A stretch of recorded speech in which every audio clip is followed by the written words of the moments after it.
अस्सलाम वालेकुम दोस्तों, क्या हाल चाल है। उम्मीद करता हूँ कि आप खैरियत से होंगे। आज हम बात करेंगे ब्रोनोकॉल सिरप पर। ठीक है जी।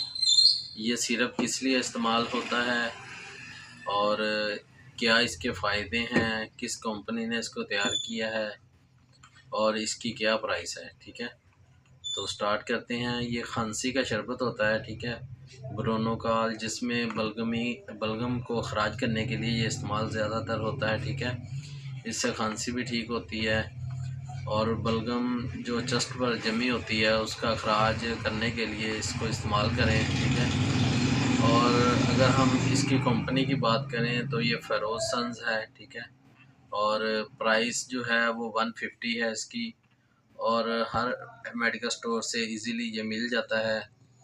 तो अगर आपको भी ये कोई मसला है बलगम वगैरह का तो आप ये इस्तेमाल करें सिर्फ।